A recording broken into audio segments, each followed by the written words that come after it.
Let me just hit. Hi, everybody. Welcome to Sunday Night Talks with our group. And we were just engaged in what one of the podcasts or one of the recordings was like last week. But to give you a little bit more idea of what our collaborations are about within the group, we technically discuss issues about investing. We technically discuss issues about how to get started. And we discuss issues about how I'm building my own portfolio and using that as an example. So if you're new to this particular club, then sit back, relax, and enjoy us conversate as we have a conversation about what to do next and how to get ahead. So whether it be real estate, whether it be stocks, bonds, ETFs. And one of the questions that was posed before I started the recording was last week's discussion. And if you missed it, you can go back on the YouTube channel and listen to it. But I had showcased a passive investment strategy that I was working with. And I had showcased my Charles Schwab account using ETFs. And I'm investing in the Vanguard S&P 500 right now. I showcased the Cash FX account, which has doubled over the last 11 months. I showcased the Acorn account, which is pretty much where most individuals should start if you have no concept of what investing and saving is all about. Now, it's a little bit more detailed than that, but at the end of the day, John, your question is you did not miss much, primarily because of the passive investment space for us. We're still developing that. And to anyone on here, there is a link for the acorns.com if you never knew about it and would like to participate. Sign up using the link. I'll put it right below the description of this showcase and this session on the YouTube channel.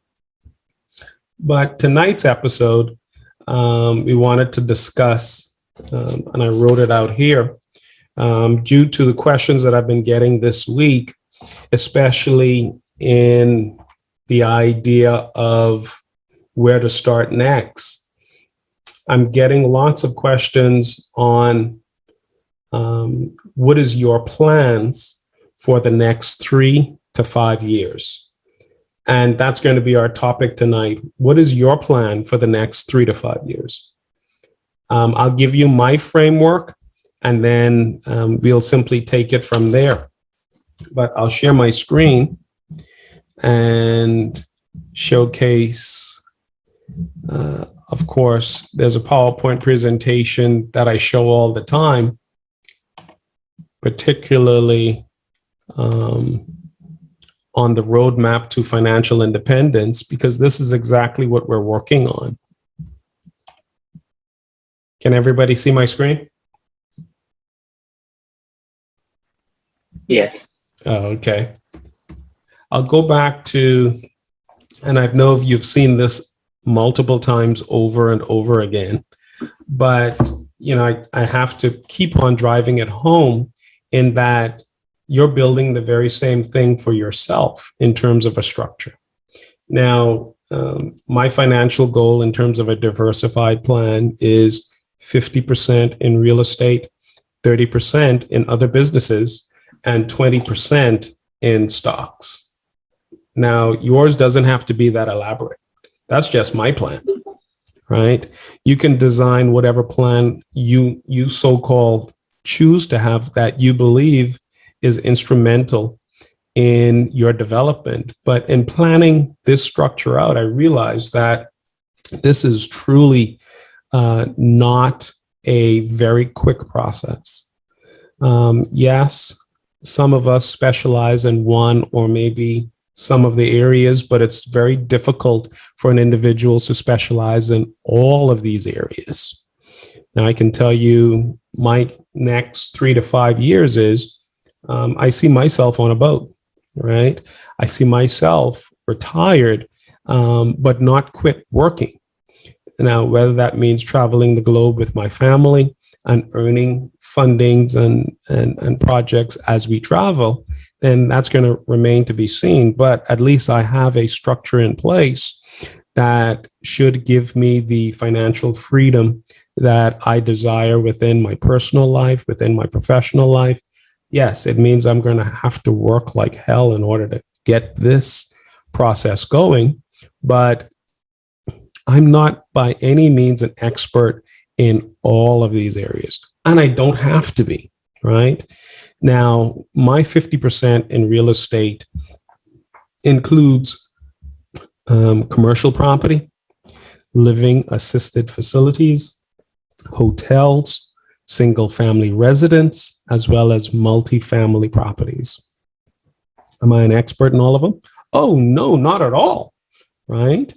But I am leveraging the expertise of others in my network who have the specialties in order to deliver. Whether I will be an active component or a passive component, that's going to remain to be seen. But each negotiation for each quadrant within my real estate portfolio requires a different skill set. So there again, I already have 3 commercial properties in Melbourne, Florida, 4,000 acres in the Bahamas. And we are now embarking on creating the infrastructure for the single family residence, the multifamily, as well as the hotels. And I naturally get deals in the living assisted space primarily because I'm already in the medical space. So we just closed on 2 units last week for the commercial property that I own here in Melbourne, which is really, really great. And I'll give you an idea as to why that was great, right? Which also pertains to the topic at hand. What is my 3 to 5 year goal?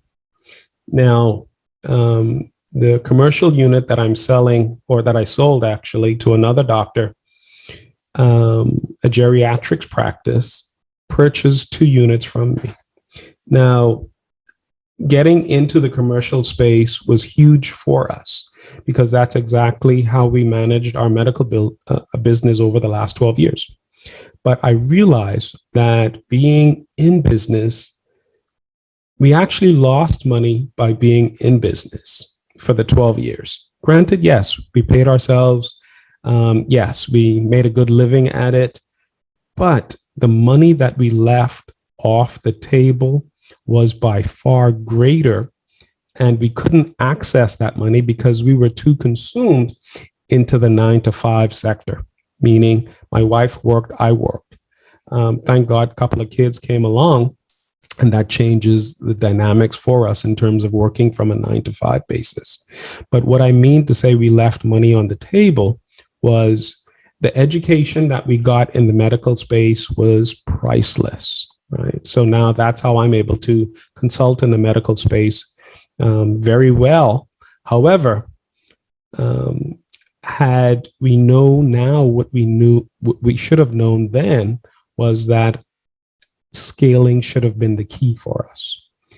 I did not scale that business to a level that I could have, and I had all the keys. Now, the first loan that we got was over $1 million, and that was done through the SBA 7A program. Why the selling of these two units gives me a greater advantage is because I'm still underneath the SBA program. Once I sell all 3 units, that gives me a brand new slate with the SBA and a certain level of credibility with them. So now the next cycle of my SBA application will be for a note structure, I'm certain greater than $5 to $10 million. Let me say that again. My next business venture with the SBA 7A and the 504 programs should be anywhere between $5 to $10 million. And we have already embarked on that journey. I just need to sell the last unit. So once I get rid of the last unit, I know you've heard me said the best way to get into real estate in this space is through a business. And that's just my personal experience, but I certainly believe that. And having access to the capital through the SBA 7A or the 504 programs gives us the best opportunity in order to do that. Now, the 7A program that and the 504 are both of the same program. The 7A goes up to 5 million. The 504 is anything from 5 million and upward north of 15 to 25 million. What we can ask for underneath the SBA is building and improvement, inventory, equipment, as well as working capital. There's no other product in the United States that gives you that. And how the SBA works, they work in partnerships with other banks. So the SBA guarantees a certain amount, and then the bank guarantees the other, which gives you 100% of the funding that you need. With all that said, that's just one vehicle, and that's just for in the commercial space, right? Mind you, I have 1, 2, 3, 4 other spaces. They require different specialties. We won't get into all of them tonight, but I wanted to at least extend the idea of what that commercial space funding source can actually do for you. Now, that funding source that I'm talking about in terms of the plan for the SBA 7A and the 504 programs, that extends into business ownership. Now, take, for example, imagine you own 10 businesses and each one of those businesses are paying you $200,000 a year. I say it again. Imagine you're owning 10 companies and each one of those companies have to pay you $200,000 a year. That's $2 million a year in revenue that you technically don't have to work for if it's done in a certain level of partnerships, right? So that's a component within my real estate capacity, meaning the business have to own a real estate component, and that puts me clearly in the commercial space. So there again, there's tons of opportunity in that space that can be leveraged. We just need to know how to leverage it and understand exactly how to get the best out of our own structure in order to take down properties that we can do something with in a business capacity. So I believe in a lot of partnerships, and I think partnerships is one way in order for any individual to have the best of both worlds. One of the acquisitions that we are doing right now is a radiology business in the New York space, and they do have commercial real estate attached to that. So there again, the practice is lucrative. They have done at their highest point $5 million a year. We get an opportunity to take that down. Guess what? By the time I sell the last property, I now can qualify for the SBA for that particular business, which should be producing anywhere north of $300,000 to $700,000 a month in revenue in order to support that particular business. And for me, it's a turnaround business, but I do have some partners in that space. So there again, commercial real estate, right? And so that's a quadrant within my real estate space that we fully intend to capitalize on, but it also cross-reference with the business sector, which is in purple, which is how I buy other companies as well. So Warren Thomas was on our call a couple of weeks back. He's one of the partners that I have in that space, and he had talked about the leverage that you can get in buying other businesses. That's extremely huge, meaning once we do the first acquisition on that particular company, we have 88 acquisitions immediately behind it. Let me say that again. We have 88 acquisitions immediately behind it. And all of those 88 acquisitions includes real estate, a real estate play. So there again, The buying of a business, even though we know it's easy to do, it's very hard for someone to contemplate if you have not had the experience or the exposure. And if you are someone that's interested in buying a business, sure, give us a call, connect with us, and schedule a meeting. However, even though we're purchasing that company, I can tell you that the purchases of a $5 million company would not have cost us more than about $40,000 in order to acquire.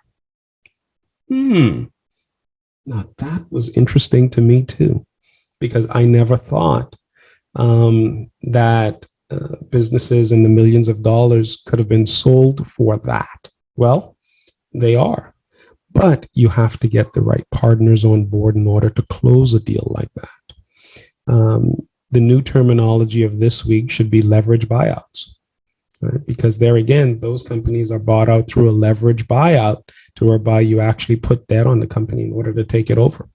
And that's how the monies are transformed from you coming into owning a business.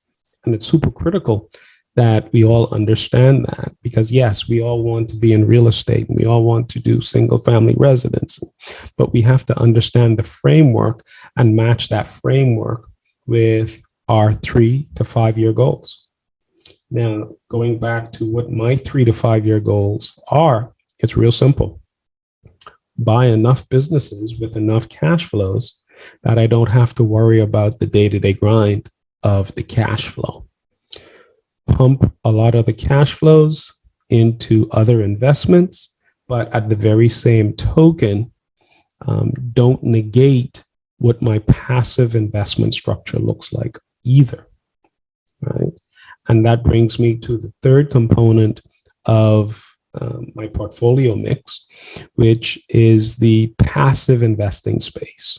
Now, I have this broken down into 2 sectors. One is active, one is passive, and both I have a different corporate structure for each. Active, from its words, it means that I have to be active in it. And passive simply means that it has to grow on its own without me whatsoever. Now, yes, in the active space, so this is what you missed a little bit, John, last week.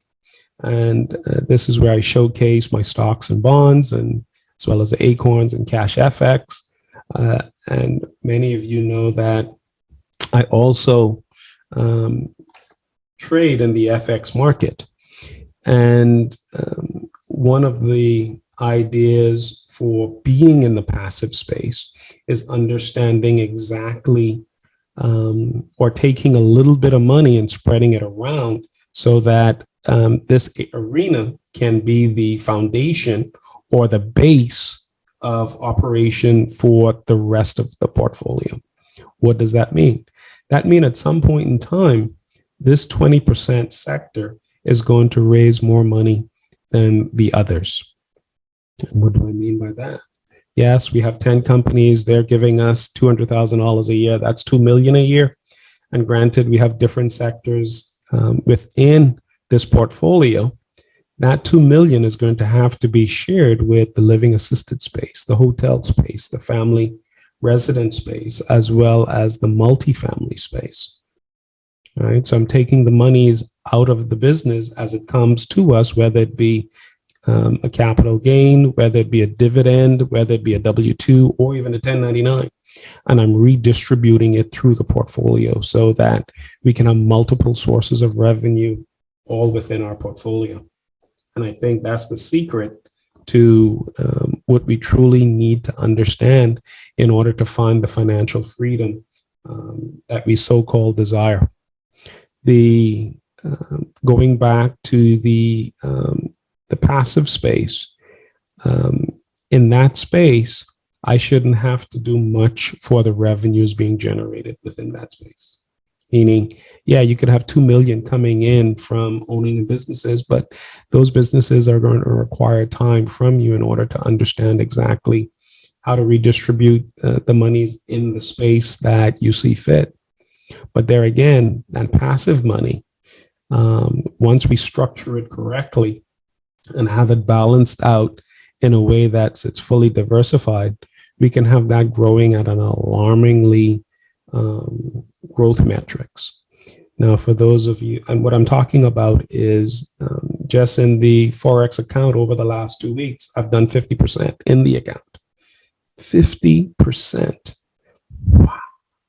Well, with that said, banks are giving only 1%. I made 50% on the account. So our focus in terms of matching what our 3-year to our 5-year plan is, reduce all of the debt that we have on our books. Once we get to a cash-free state, then we accelerate it. Now, how do we accelerate it? We need to be what's called an accredited investors. So I think Charlie Munger, who's the partner for Warren Buffett, said you actually have to get to your first 100,000 quickly.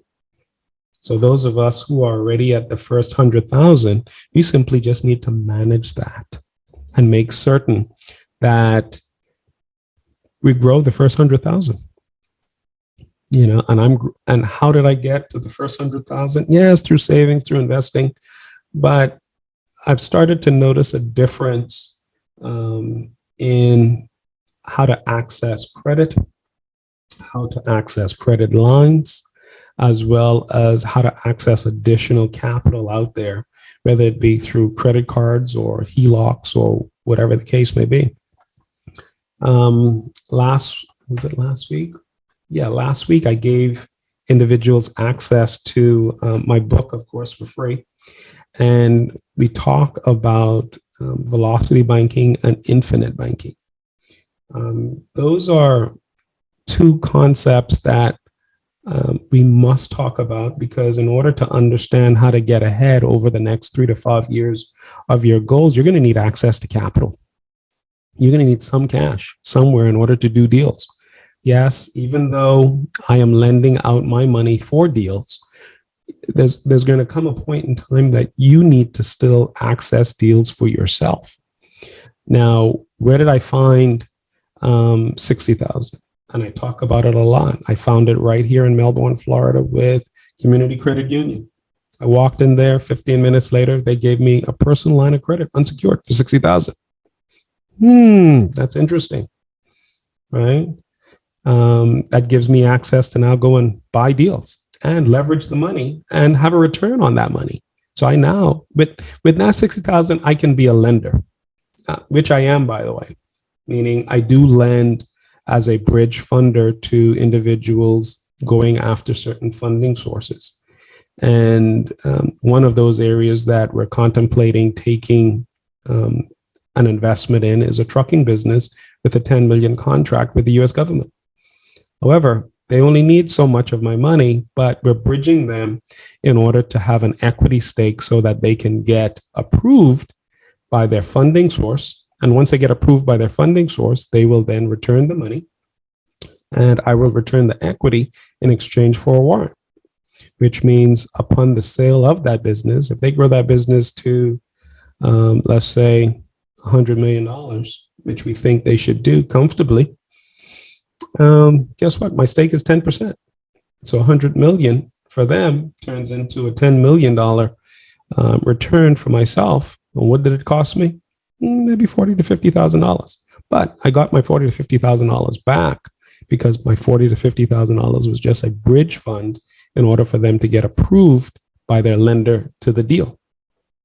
All right. So that's extremely, that's what you call generational wealth, right? And any problems that they have along their path, whatever is in our network, we certainly will bring to the table to assist them. But that's just one of many. But those are the things that come up in your 3 to 5 year goal. So within the first year, get debt free. Second year, find monies through credit unions that you can actually deploy within your own business structure. And within that second year as well, too, where did we find money?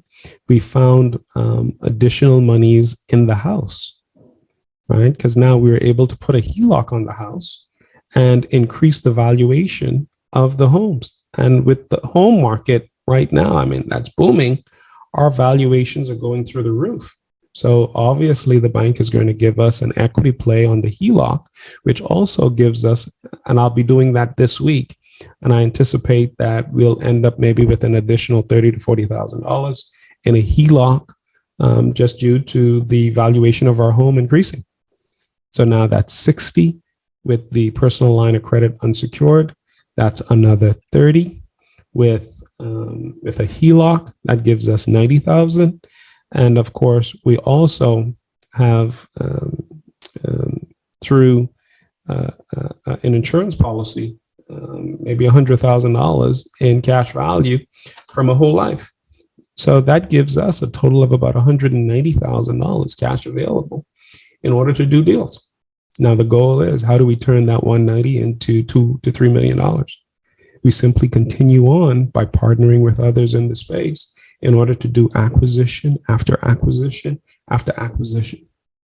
And we don't intend to liquidate the principal stack, right? Now, that stack will probably grow to anywhere to 20 to 30% each year. So each year, there should be an additional $20,000 to $30,000 added to that stack. Now, where am I parking that money within the stack? Of course, that's going into the passive investment space. But there again, this gives me now an all-weather fund, what is considered by Ray Dalio to be one of the greatest advantage to anybody.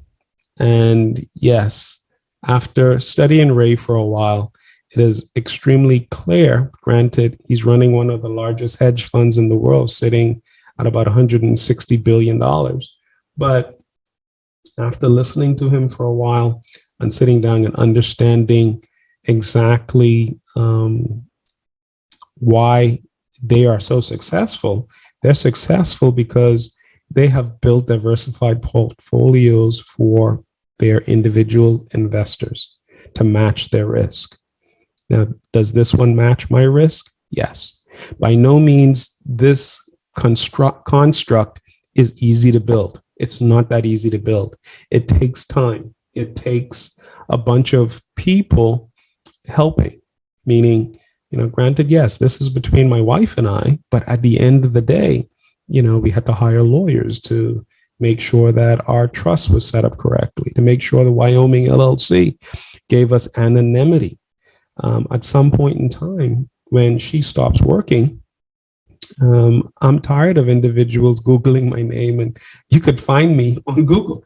Now, at some point in, let's say, within the next 12 to 24 months, you won't be able to do that anymore. Why? Because our structure moving forward gives us anonymity, but it also makes me invisible. And I need to be invisible primarily because the type of investments that you want to do should really backstop with the law firm. And over the course of you being with us within this group, we should have a good idea of what that looks like later on, so that we all can benefit from all of these structures. Yes, we all want to be in investing, but I don't want to be out there underneath the sun slaving away. John gave us a good example before we got on the call. One store, he needed to get the pipes from. The other store, he needed to get something else from. And by the time he finished running around in those two areas, he probably still needed to go to a third store. But there again, these are the ideas that we would like to explore so that we all can find financial freedom. And, whatever I have going on, I want this group to benefit from it. So there again, I showed you the infrastructure that we have going on in the real estate space. We're still not fully unboxed that yet, primarily because we got busy this week in some other areas. But to tell you that there are tons of opportunities that I'm coming across that I can't take advantage of, primarily because it's only one of me, right?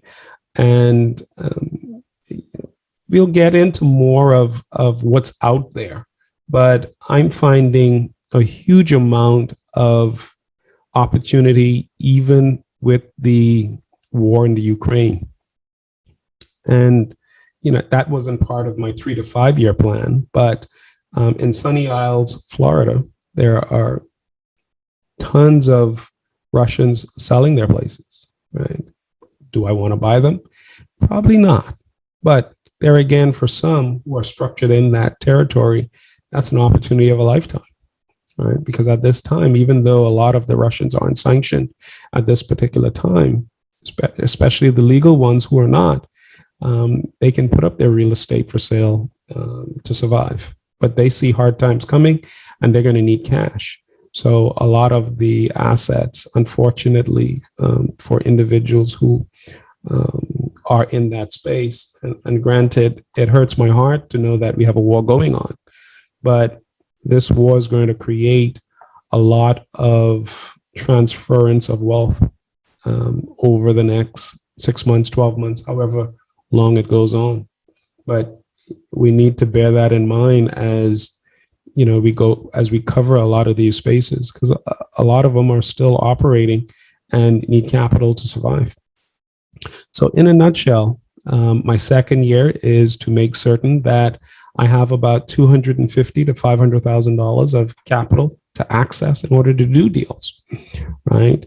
The third year is to make certain that all of the infrastructure companies that we have going on is paying a dividend to the board, which means I should be getting a check in 3 years from some of these companies, if not sooner. In the fourth year for me should be the sweetest year, primarily because we should be engaged in an extension of good debt, which means that the $10 to $20 million deals should not be evasive to me at that time, because we have a structure in place that would get us to those levels of accumulation within the fourth year. And as we do 1 or 2 of those deals within that year, we should be winding down the portfolio construct within the 5th year to start something totally different in terms of downsizing our time. And hopefully that means that we should have access to the Neil 51 to go sailing around the world, and structure a life that's passive enough, but also that's lucrative enough that we can do what we want to do and just be totally free away from debt and not understanding what it takes in order to be financially free. So at this point in time, I'm going to end this section right here. I hope I've answered some questions for everybody. But there again, ask your questions and let me see exactly where your plans are so that this group can hold you accountable. Isaiah, let's start with you first, and let me ask you the question. What is your 3 to 5 year plan? Okay, starting with me. Honestly, my 3 to 5 year plan is also to be a homeowner, because at the moment I'm not. But I have to start somewhere, and I actually have a little notebook that I'm writing in and taking notes, and that says start somewhere. So just honestly listening and seeing where a lot of these conversations are starting at, especially with the passive and active investing in the NFTs and the different trading opportunities, that I'm basically just keeping on top of the different buzzwords that are going around in reference to everything that you're speaking of. Okay, not a home yet, and where to start. Do you have a saving plan for yourself? Yes, at the moment, I do. Okay, good. Where are you parking? Do you have a broker, whether it be Charles Schwab, E-Trade, or Trade I do not. I am completely a novice in this space, completely. Okay. Okay. Well, take your time in the space. I mean, there's tons of time, right? Meaning, the investment education and everything else out there is not readily available. Mm-hmm. And one of the things that's most difficult is the execution of it. But there again, building a portfolio that's diversified in the space, um, you know, that's what this group is for. So let's collaborate about it and see who's building in that very same vein as you and where did they start. Give acorns.com a look. If Acorn. acorns.com, I'll send you, let me see, I should have the link. Let me see if I can find the link right in here. And then I'll post the link in Acorns link. Zoom link. Let's see if, okay, I have the link right here. I'll post the link right inside the chat. Right. And then, okay, there's the link for acorns.com. Thank you. And I don't have the link for my book, but I'll give you guys free access to it next week. But start there and read everything you can in the Acorn space. What I did like about Acorns as a startup for savings and investing, it gave me a Roth IRA, but it also allowed me to transfer through just my regular spending the coins of rounding up.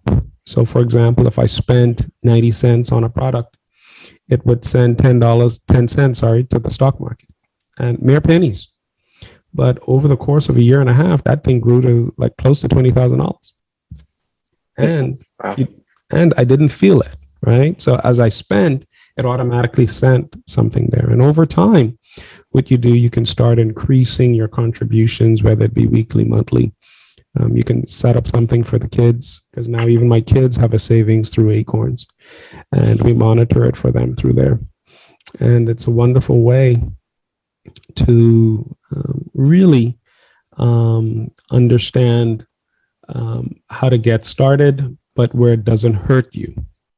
You know, it's not a $5,000 play. It's not a $10,000 play.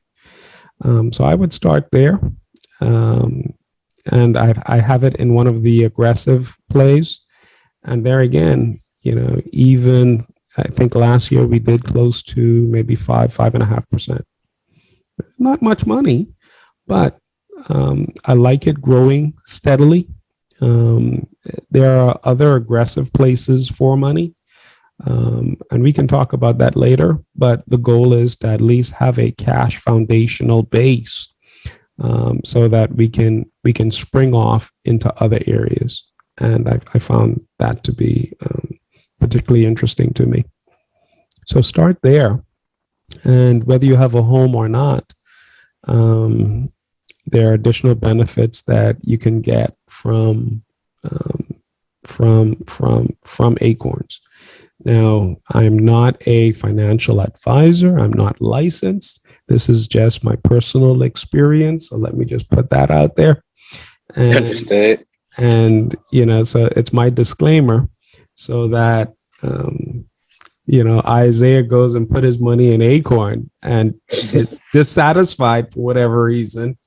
You know, Devaughn, you said this. Yes, but, you know, investing carries its certain own level of risk. And within this space, nobody, not even the investing professionals, can give a guarantee. So Yeah.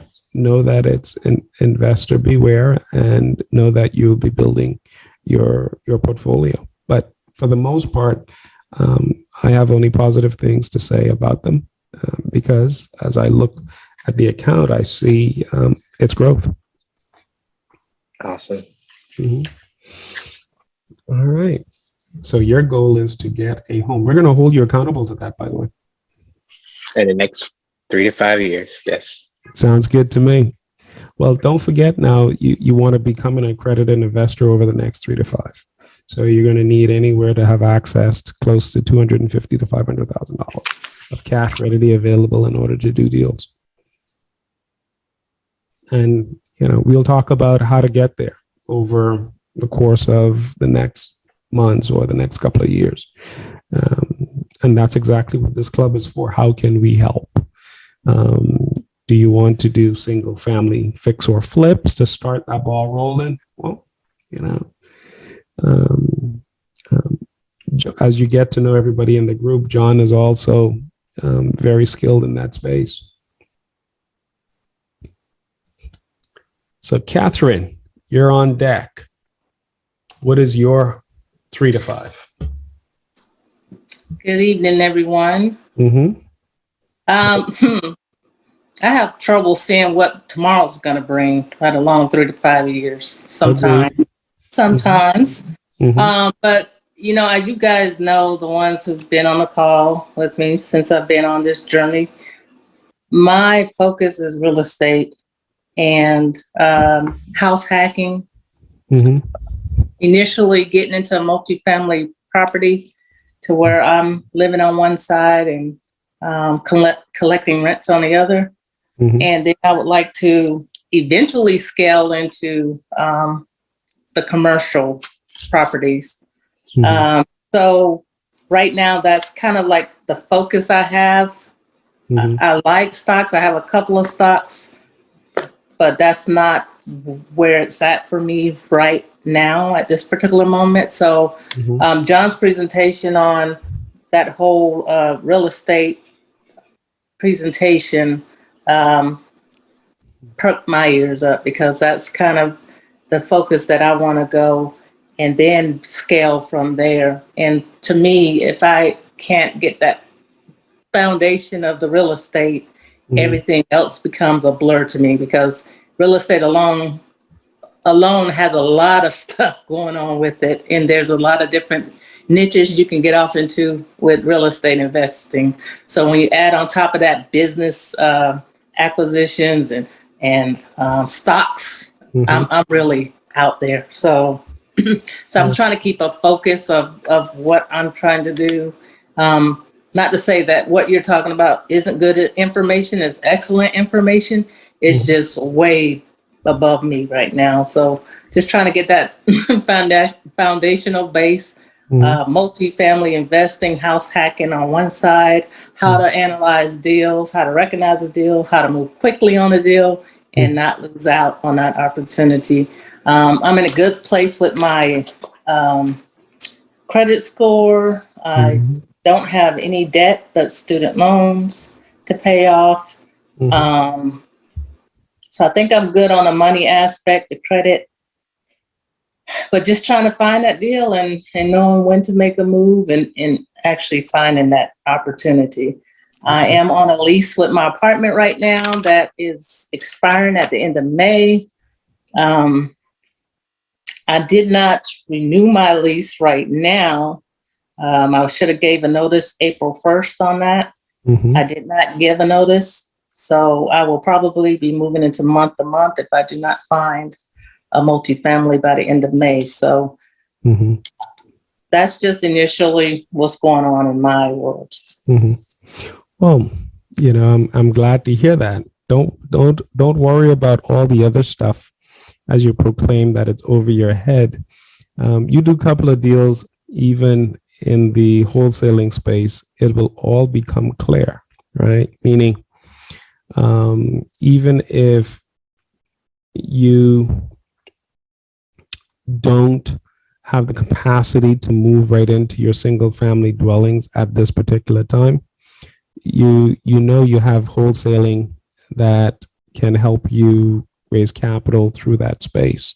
And that's what those softwares that we're unboxing will help you do. So we're trying to find a way to whereby we can give you access to that software, and you yourself, through the contracts and everything involved, can become a wholesaler with little or no money down kind of thing in terms of doing those deals. So, we want this club so that everybody can benefit, not, if I'm going to benefit, I'm going to benefit no matter what, right? But the goal is, it will an extra $1,000 or $2,000 make a difference in your life?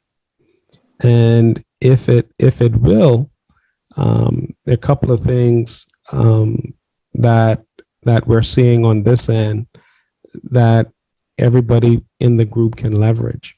Granted, yes, I talked about trading, I talked about buying businesses and everything else like that. That may not be for you, right, at this particular time, and that's okay. However, the key, at least the next door key, is how do you move your vision from a concept into your reality? Meaning, how do you now get into that space to whereby you can start to understand what your progress is like and how you're going to progress differently from everybody else, and what tools you have to get you to your 3 to 5 year goals, right? Are you getting personal unsecured lines that you can access for later on, right? And maybe that might be a good place to start for you, because at the end of the day, your credit score is excellent. And if your credit score is excellent, then you can start leveraging and understanding how to manage your money in the personal unsecured space. And if you can leverage that through your circumstances and get you to where you want to be, then that's going to be huge. And I believe there's a mechanism for everybody, and we're going to get there, but we're all going to do it together, and everyone's at a different level. So thank you so much for that, Catherine. John, you're up.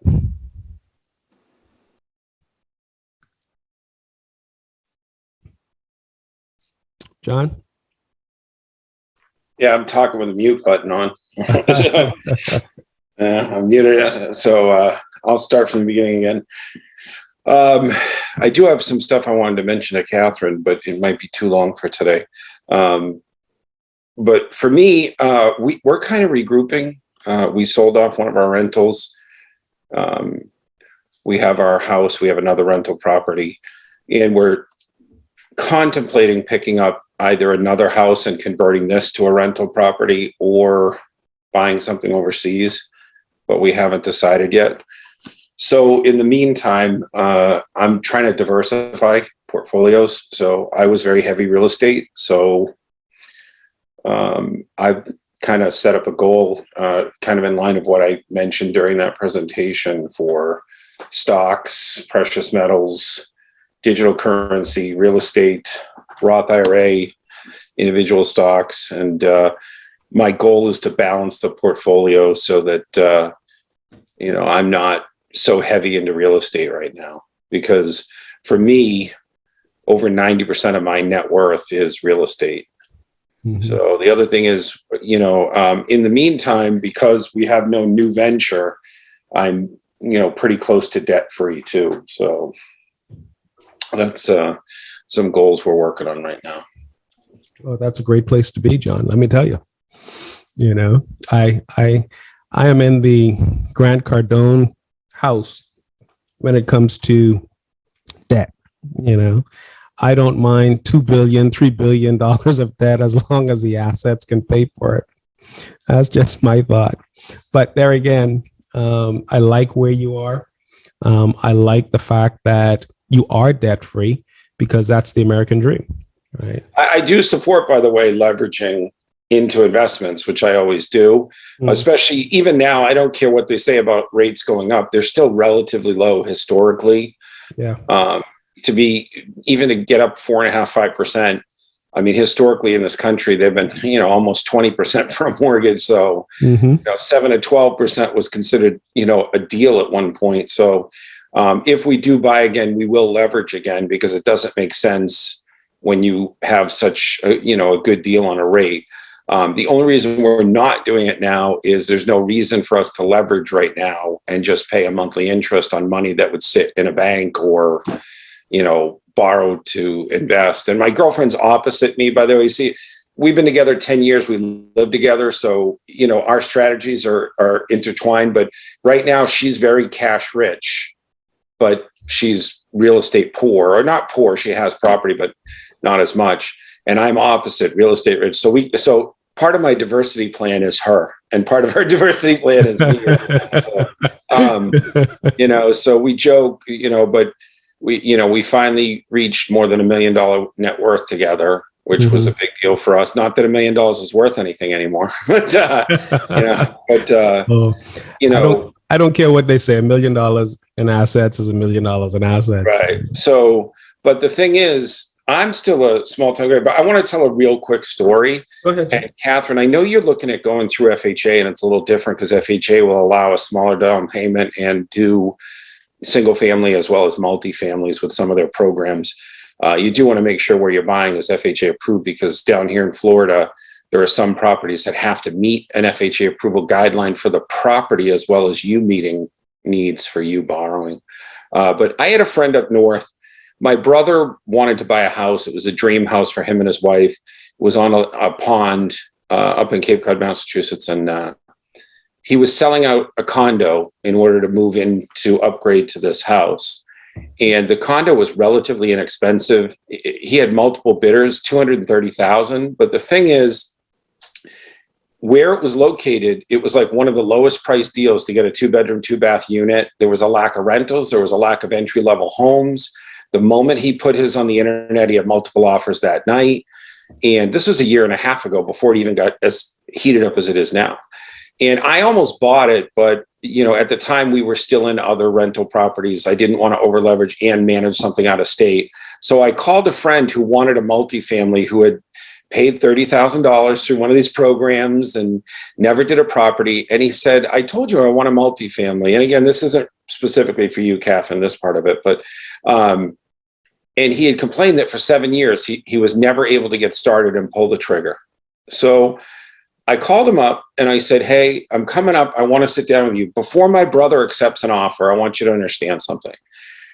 He's got a condo. It's 230 was, I think, the offer he ended up accepting. I said, but he's willing to sell it to me or you, sans the real estate commission, like bargain back on the deal or do some deals. And you can have an entry-level rental property or an entry-level first property to get into real estate investing. And he said, no, I want 4 family or more. I want this, I want that. I'll never make money with that. And the reason why I bring this up is today in that condo complex, just under 2 years later, the comps are almost 340 to 350. And he had a deal to get into this, structured, and I worked with him on setting it up. And now all I hear about is how he didn't pull the trigger and he wished he did. So I guess what I would say to you is this. We all have a road where we want to go, but there's 3 things that I've learned in my journey. And one's the power of focus. When you save for a goal, when you multitask a goal. Catherine, you mentioned the word house hacking. Isaiah, I don't know if you've heard of that, but that's basically finding a way to make money out of nothing, from renting rooms to, multifamilies, to renting your driveway for somebody with a boat if you're not in an HOA. However you can make money off your property, but, or Airbnb, whatever. But the thing is, power of focus is important, but it's also important to understand that there's a lot of ways to get started, whether it's investing in stocks, whether it's investing in a real estate trust or REIT. There are a lot of ways to get started. The key is to get started, because once you get started, you will develop momentum. You can start to be more picky, and momentum is basically the more energy you put in, and good energy that's focused, taught, learned energy, the more energy you're going to get out. Same with profit, same with goals. So I just want to say to you guys, don't overlook opportunity, because right now I'm looking at areas that might be undergoing gentrification in the future. I'm looking at areas for smaller investments for friends of mine, for people looking at it. I said, listen, if you can't afford to get into something big or there's not enough properties, because you should know that, we tried to buy almost 5 properties in the last, well, not this week, but going back a week, 2 weeks. We put in bids on 5 or 6 properties, and we were 15, 20 grand over the recent comps, and we were over the asking price, and we still weren't in the top 5. So when people are bidding 50 to 75,000 over asking price, you're in a market that's very scary when they're paying all cash. So just understand that you either have to be patient, you either have to really do your due diligence and get lucky, or you have to be willing to open up your mind to other types of avenues or investments. Or Isaiah, you're talking about doing this in 3 years. Some of the stuff Devaugh's talking about now would help you grow a down payment or help you grow funds towards the goal of that house. So there's always something you could be doing in the meantime as you build up towards that strategy. So I guess that's what I wanted to say, but that's just a little story, staying focused, and basically finding a way to move forward any way possible, especially in a market as difficult as this. Oh, thanks, John. Words of wisdom. Words of wisdom. Well, I certainly got a lot from this evening's conversation. And there again, I'm going to end it out right here and say it was a pleasure having all of you with us. And if you have any questions or anything of that nature, you can hit me up on email, or you can put it in the comment on the YouTube channel. Oh, and if you're watching this by YouTube, please hit the subscribe button and the notification and the I like bell. So I'm going to end it right there. It was a pleasure. And we'll be here next week, Sunday at the same time.